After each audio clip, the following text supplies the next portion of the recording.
Ito na guys, dumating na sila Mang Ronnie at may dala-dala silang alimangong buhay.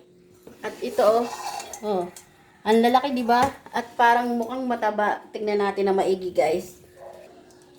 Gagawin natin dito guys, huhugasan lang natin tapos lagyan ng asin at saka luya. Tingnan naman guys. Tingnan nyo, ang lalaki niya oh. Oh, ito oh, malaki. Nakakatakot guys. Sino ang laki oh. At ang taba. Tapos ito pang isa guys. Ito pa. Hala! DJ! DJ! Hala!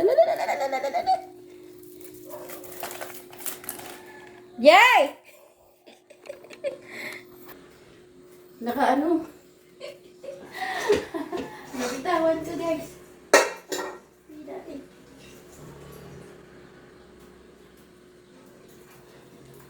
Buti na lang hindi na gano'n siyang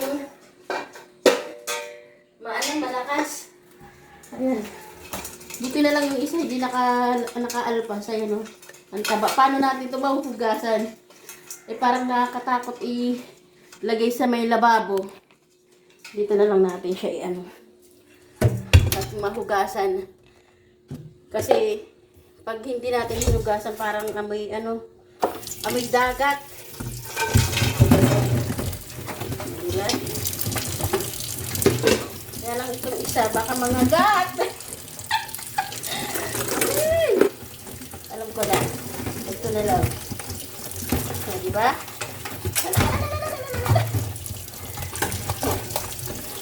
Diba? So, diskarte lang yan. Nangangagat siya guys, oh. Nangangagat yung ating alimango. Taba niya, babae. Yan, Bili lang daw dito nila Mang Ronnie. 400. Tapos tingnan niyo yung halatang mataba guys, kasi yung niya, mapink siya. Tapos ito. Yes! Ito maligalig maliksi pa. Ganutuhan lang natin siya. Lumalaban pa guys. Panigurado. Yung diet natin ito ay sira. Mapapakain na naman tayo ng marami-rami nito. May naririnig akong tumutunog guys. Pakinggan nyo. Kung tama ba yung ko. Ayan. Hindi na. Parang may tumutunog. parang ginangalot ng ngipin. Ito ba yun? Pakinggan natin.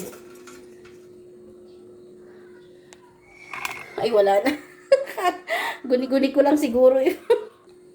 Buksan na natin itong natin?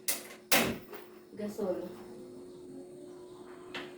Lang natin ng mainit na tubig. Ay, mainit na tubig. Ano ba ito? Kunting bitchin para malasa siya. Tapos, bawang. Uy, huwag ka aalis.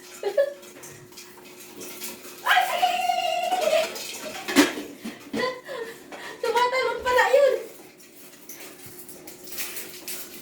Dahil nainitan sila.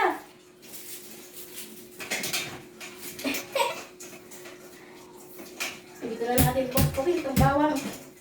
Tapos lagay natin ito. Yan. Yan lang yung papalasa dyan.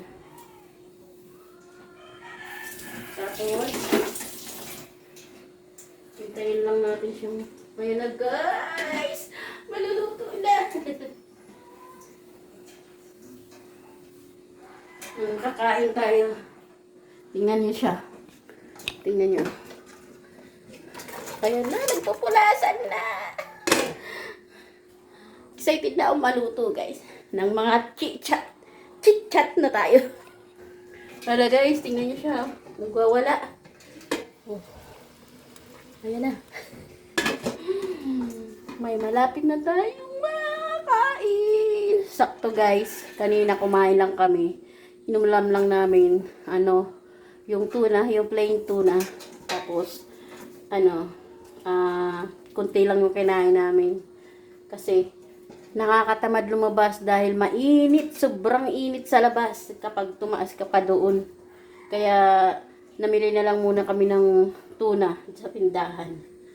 Kaya pag naluto to guys, ay ano pang ihintayin natin kundi talagang lapang. Ayan na! Ito na guys, yung hinihintay natin. Luto na. Sarap. Sarap ng amoy. Actually, itong sabaw na to, tinimplahan ko talaga para pati sabaw. Matikman natin. Sarap. Kaya lang mamaya ako nakakainin yan guys kapag lumamig. Kasi pag malamig, masarap kainin yung aligi, masarap papakin. Ganon yung teknik ng pagkain ng alimango. Kaya abangan.